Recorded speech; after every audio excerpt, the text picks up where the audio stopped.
First thing I want to say is this. Today is important for a few reasons. The first one is this. I asked everybody to say their age for one reason and one reason only. I want us to be able to say I sat a 63 or 64-year-old down today with a 12-year-old. It's time for us to bridge the gap between our age differences. That's going to build up our community. And it starts with one man and one young man at a time. It's about building relationships. Everybody in this room is going to be responsible for fostering and nurturing a relationship with a person in this room today. That's how we build back our community. That's how we take everything forward. It begins with one person. The last thing I want us to start saying is we waiting on somebody else. The urgency of now starts with each person in this room. And if you got something you want to do to help change this community, start it with yourself, with your own vision, with your own voice, and walk up to somebody that can help. Because every adult in this room that stood up, from Sergeant Lowe to Judge Wilson, to Jackson Rincy, to Uncle Hassan, they did not get to the points in their lives without some help along the way. They had a vision, they got support, and somebody helped them nurture. And that's what today is about. Today is about everybody moving forward. It ain't about the number of people that's here today, it's about the quality of people. When I look around this room, we got quality. There's great things happening in Montgomery County, and they're a good example of that. It's been a little while to get up here. Again, my name is Dominic Williams. For those of you who don't know me, I am from Richmond, New Jersey. Graduated from Richmond High School in 2008. You see my brother Rome back there, he blocked for me. Got me a couple touchdowns. But honestly, I want to sit here and talk to you guys about dreams. Right? I started here and I had a dream. A dream that a lot of people told me I wasn't good enough to accomplish. A dream that a lot of people told me I was too small to accomplish. A dream that was too big for somebody from Richmond, New Jersey. But I'm here to tell you that dreams aren't too big for anybody. All right? Because there's smaller towns around this world where people dream and they made it happen. All right? Richmond isn't that small. And I'll tell you right now, Richmond has a lot more talent than you think. All right? Not only does Richmond have a lot more talent than you think, Cumberland County, as you see Mike Trout doing his thing. All right? As you see Raquel Armstead doing his thing. All right? And the list goes on. There's guys that can do it sitting in this room. There's guys that's going to help you do it sitting in this room. But everybody sitting in this room has to tell that kid or that individual who has a dream that he can do it. All right? Because I didn't have too many people telling me that I could, but me. But that's where it starts first. I didn't care who told me I couldn't do it. All I cared about is if I knew that I could do it, and I knew I could. Even though I wasn't as far along as I should have been, even though I didn't have the same type of development that somebody had in Houston, Texas, where they had a bunch of NFL guys go and coach and show them the ropes, that didn't mean nothing. I watched and I studied this game. I studied my dream. And that's what you have to do. If you have a dream, you have to live it every single day. I live my dream every day. I put time in my dream every day. Hours. The guys that I coach, they know. I put hours into this. I didn't come back just to be the celebrity around the hood. I don't care about it. I really don't. You don't even have to recognize it. It's sad that I'm not recognized in Richmond High School, but I don't care. I walk around in Richmond High School so that these kids can recognize me firsthand. They don't have to have a picture or a trophy with my name on it. They don't have to retire my jersey, but you'll know who I am because of the impact that I'll have on your life. All right, you know me. All right, people that know me. I don't care about the name. I don't care about the fame. I care about the name that I affect. All right, so guys, does anybody in here still dream? If you still dream, raise your hand. How many of you are pursuing your dreams right now? That hand raised. All right, kids, all your hands should be raised. All right, if you're under the age of 79,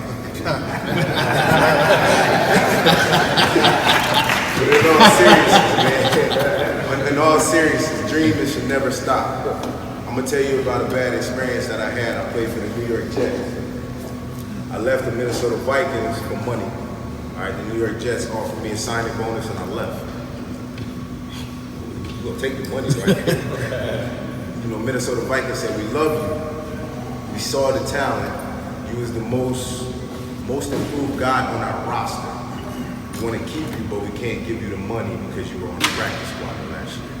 I said, said, the only reason I was on the practice squad because no one got hurt. And you guys were paying 3 running backs more than what you were paying me. They said, we know. One of those running backs will be going the next year, and that running back did leave that next year, and so did I. All right, I chased money. When it comes to dreams, don't chase money. All right? When he said, when he talked about numbers, there's not enough numbers in here, but there's quality. You have to do the same thing about your dream. Don't chase that money. Because you're chasing that money, you're going to find yourself like me, on a team that don't care about you. All right, you're going to find yourself in a situation with people that don't care about you and you're chasing money.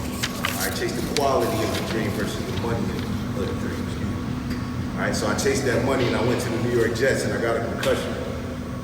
Me being from Bristol, Cumberland County, all right, I got up from that concussion and tried to jog off the field. Before I got to the sideline, I blacked out and I fell on national television. That made that team look bad. Put me upstairs thinking that I was going to be on the active roster. I don't know if y'all watch Hard Knocks, but when you get caught up by the Reaper, he asks you to bring your playbook, you know you're getting cut. But I asked him, do I need my playbook? He said no. So I'm like, yes, I can finally tell my hood I'm about to be back on that roster. I'm going to show you what it is. But they cut me. So I asked him, why am I being released? And he shook his head with Dominique, you still should be playing this game. He wanted to show me a young rookie that was drafted in the first round, and he said he blocked like you. Now this is an NFL coach telling a kid from Little Old Bristol that a guy that was drafted from Alabama in the first round, he blocks like you. All right, so that means wherever I've gone, wherever I'm gonna go, wherever I will go from here on out, I'm gonna continue to leave an impact so that another person in power will tell me how good Bristol is, because that's what I represent wherever I go. All right, so when you keep dreaming, all of you kids, I'm talking to you, all right, because we all got kids inside of us. There's still a little boy inside of me that's still dreaming. So when you keep dreaming, remember that there's somebody waiting on an impact. Somebody's waiting to say they were just like you, all right? And I hope you kids today that we can look at you and say, thank you, because there's another little kid that looks just like you. Thank you. Morning. I thank you, John, for organizing this. Long time coming. I'm glad to be a part of this meeting here today. You know, everybody will say where they're from. I grew up right with this building, Willow Street. This is where I grew up. Then we moved to the projects. Then we moved out to Motown. But this is where I grew up. My daddy was the bartender down here with Elks Holman. And so people think you mayor, you got this going on. No, I came from where you are living right now. From the projects, from Willow Street. And I used to go Saturday mornings and clean the bar. That was my job after Friday night parties. As John said, when Curtis and I and Jack grew up, we were African American leadership in our city. But we dreamed to do something different. Never did I, when I was your age, never did I think I'll be a mayor of the city of Bristol.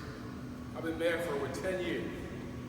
Not only that, I got elected to be president of all 565 mayors in the state of New Jersey. I would have never thought a boy, young man from Willow Street would be president of all the mayors. So I met with everybody about this, about that. I'm thinking, wow, only if my mom and dad were alive to see what I was able to do. But God was able to be through. And so, I need you. That's why I announced my name. Mayor of the great city of Brixton. When I go to the State House, I'm the mayor of the great city of Brixton. Because you say it enough, you'll believe it. You believe it, you'll make it come true. We're going to make this thing come true. Brothers, my dedicated brothers over here, we're going to make this come true. So I want everybody to be proud that they come from the great city of Brixton. On all sides. So just giving you some of the statistics here. You know, heart disease is the #1 killer of men. You know that? Did everyone know that? Cancer is the second leading cause of death. Almost 3 out of 4 men are considered overweight. Now, that's probably true. You know, I look at myself. I'm considered obese. I have to do something about it. And men are worse off than women are as far as dental care.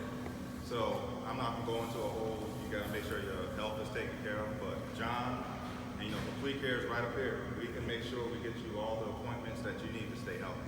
Because if you're not healthy, you can't move forward. So, can everyone agree with that? Yeah. Let's keep the health in order.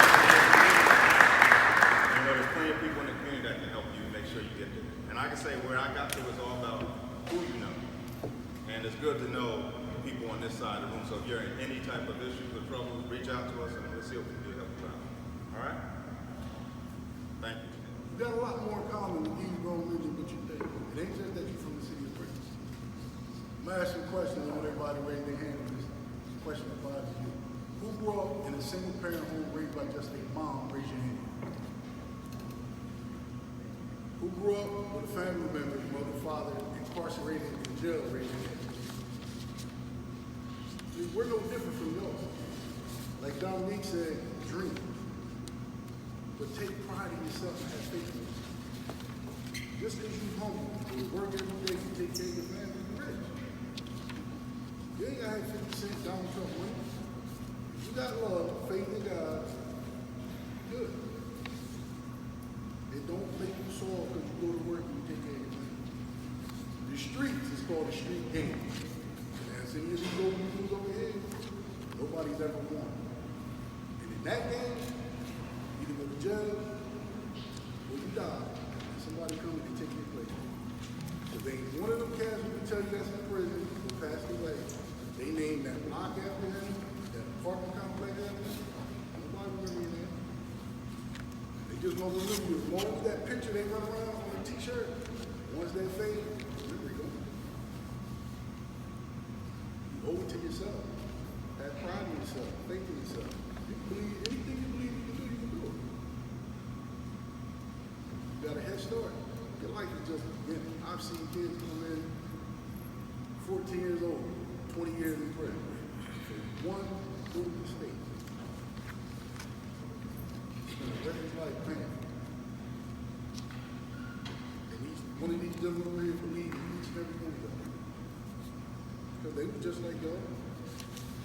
We watched these jokers grow up. This one here is the think it's a bull. That's not a joke. But listen, and one thing why they here is because they love you.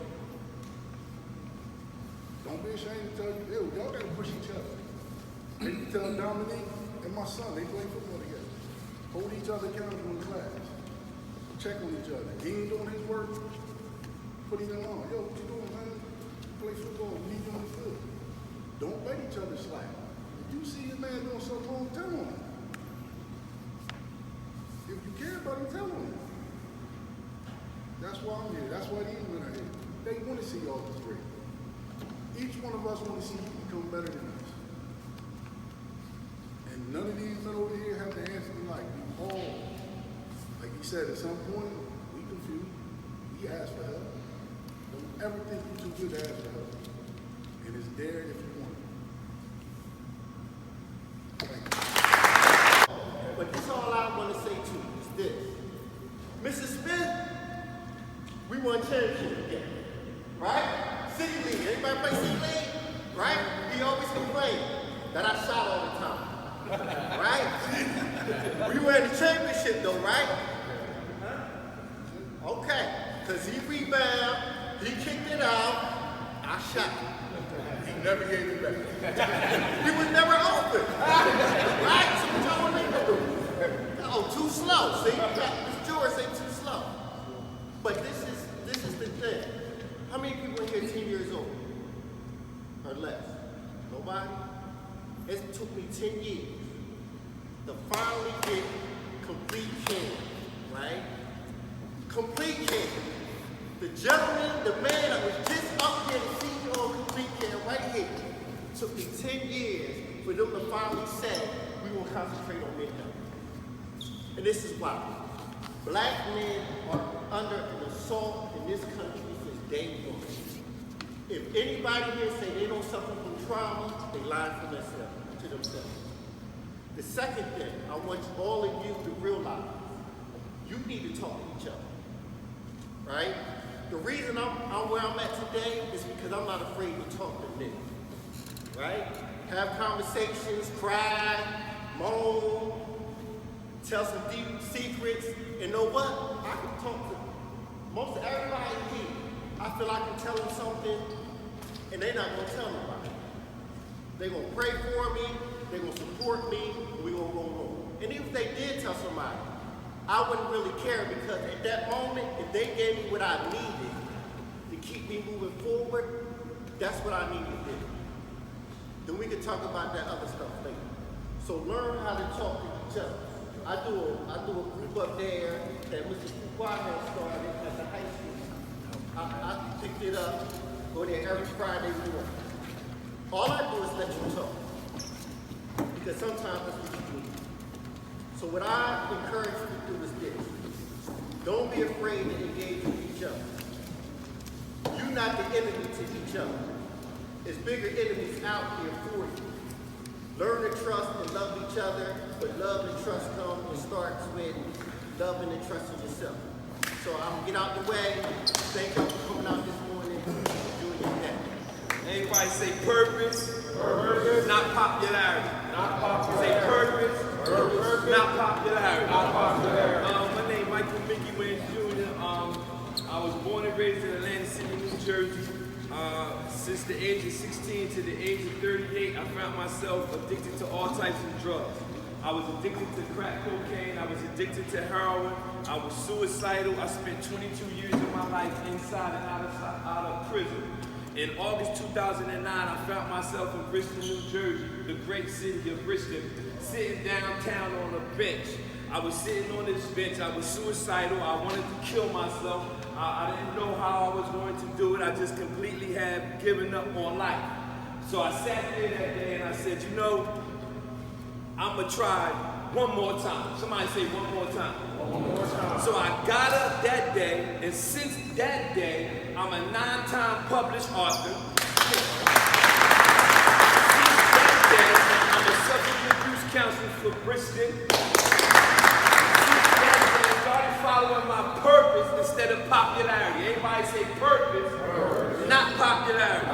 The first time I went to prison because we were in a car and my friend had drugs in the back seat. He threw the drugs out of the back window, and me thinking that I was cool, I told my friend, listen, when the cops take us to the station, I'm gonna say the drugs was mine. So I thought that when my friends went back to the project, that they would tell all the people in the project, especially the girls, that what I did for my friends.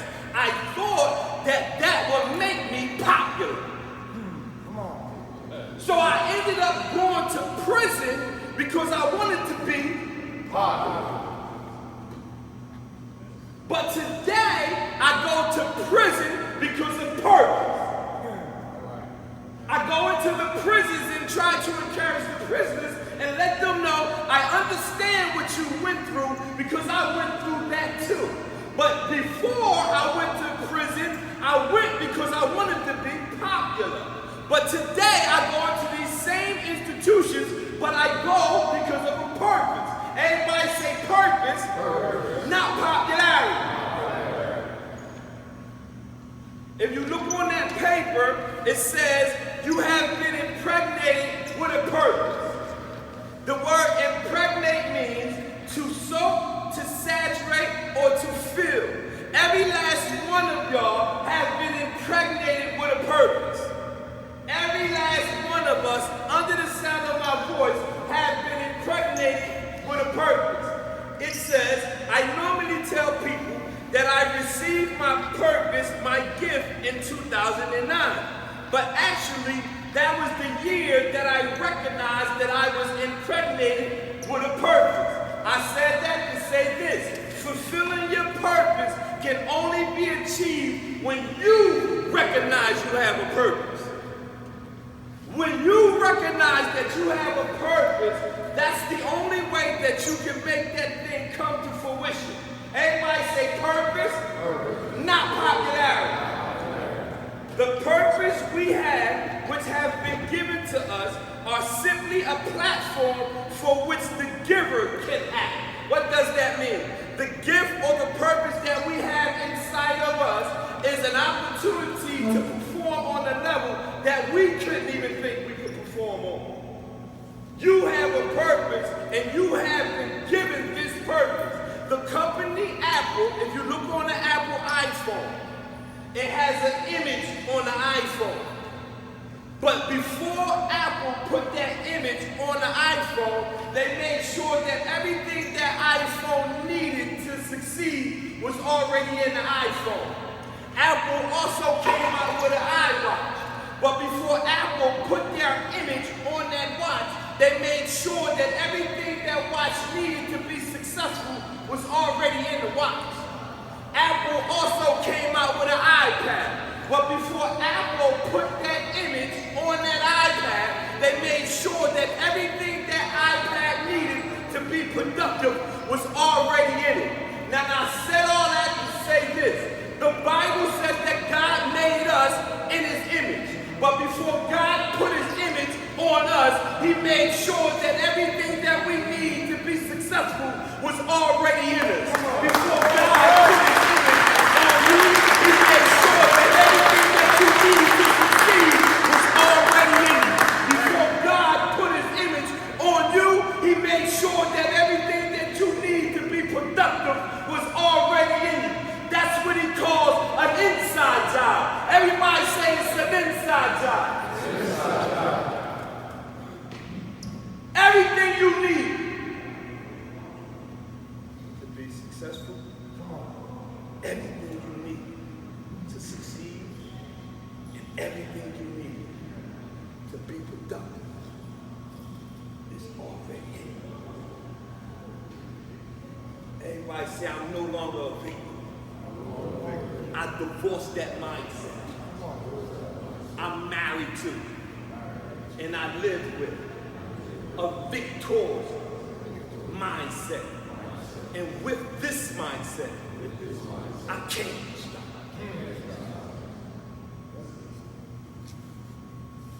We have to divorce the mindset of them saying, or people saying, because you're of this race, you can't do something. We have to divorce the mindset of saying, I didn't have the hand that you have. Everybody was issued or dealt a hand. Everybody has a hand that was dealt to them. But you still have to succeed. All those years in prison that I spent, that robbed me from being in my children's life. But today, none of my children are in jail.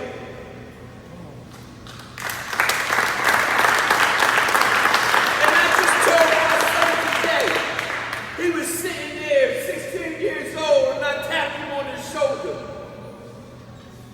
And I said, I'm proud of you. Because he had every right to say, you wasn't in my life. He could have did anything, but he didn't. He was up late last night, and I said, you getting up in the morning? Because I'm focused on purpose. Everybody say purpose. Purpose. Not popularity. Michael Jordan, I'm in on this. Michael Jordan, when he was in high school, he got cut from his basketball team. Muhammad Ali, when he was a 12-year-old kid, he had his bike stolen from him. Now, the story says that a man, Muhammad Ali, was sitting on the step crying. And a man came up to him and said, what you crying for, little boy? And he said, somebody stole my bike, sir. So the man said to Muhammad Ali, then you better go to the police station and tell them who that kid was that stole your bike. Muhammad Ali said, mister, if I knew who stole my bike, I'd beat him up. So the man said to Muhammad Ali, can you fight me? He said, no. The man said, the step you're sitting on is an off-duty police officer downstairs training little kids to fight. Now, the only reason I'm telling y'all this story is because when Muhammad Ali bike got stolen and Michael Jordan getting cut from high school, it was the only thing that was powerful enough to ignite the greatness that they had inside of them. Now, I'm saying all that to tell you this. The things that you will go through in your life are the only things powerful enough to ignite the greatness that you have inside of you. It cannot stop you because your purpose is greater than your struggle. Everybody say, my purpose